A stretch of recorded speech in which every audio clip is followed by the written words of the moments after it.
ರಂದು ನಡೆದ ಆಡಳಿತ ಮಂಡಳಿ ಚುನಾವಣೆಯಲ್ಲಿ ಸಾಮಾನ್ಯ ಹಿಂದುಳಿದ ವರ್ಗ ಮಹಿಳಾ ಪರಿಶಿಷ್ಟ ಜಾತಿ ಪರಿಶಿಷ್ಟ ಪಂಗಡ ಮೀಸಲಿತ ಸ್ಥಾನಗಳ ಮತಕ್ಷೇತ್ರದಿಂದ ವ್ಯವಸಾಯ ಸೇವಾ ಸಹಕಾರಿ ಸಂಘ ನಿಯಮಿತ ಕೊಲ್ಲಘಟ್ಟ ಇದರ ಆಡಳಿತ ಮಂಡಳಿ ನಿರ್ದೇಶಕರ ಚುನಾವಣೆಗೆ ಸ್ಪರ್ಧಿಸಿ ಸಹಕಾರ ಸಂಘಗಳ ನಿಯಮ 1960 ನಿಯಮ 14(2) ಉಪಬಂಧಾನುಸಾರ ನಾನು ಈ ಕೆಳಗಂಡ ಅಭ್ಯರ್ಥಿಗಳು ಅವರ ಹೆಸರು ಎದುರಿನಲ್ಲಿ ತೋರಿಸುವ ಮತಸ್ಥಾನ ಮತಕ್ಷೇತ್ರದಿಂದ ಕ್ರಮಬದ್ಧವಾಗಿ ಚುನಾಯಿತರಾಗಿದ್ದಾರೆಂದು ಘೋಷಿಸಿರುತ್ತೇನೆ.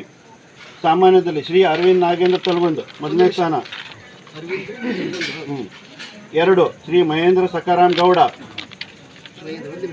3 ರಾಮ ಬಸಪ್ಪ ನಾಯ್ಕ್. 4 ಮಧುಕೇಶ್ವರ್ ಹನುಮಂತ್ ನಾಯ್ಕ್. 5 ಶ್ರೀ ಶಿವಾನಂದ್ ಬಂಗಾರಿಯ ನಾಯ್ಕ್. 6 ಶ್ರೀ ಸುರೇಶ್ ರಾಮ ನಾಯ್ಕ್. 6 ಕ್ಷೇತ್ರ ಆಯಿತು ಸಾಮಾನ್ಯದಲ್ಲಿ. ಆಮೇಲೆ ಹಿಂದುಳಿದ ಅ ವರ್ಗ ಶ್ರೀ ರಾಜೇಶ್ ಗಣಪತಿ ನಾಯ್ಕ್.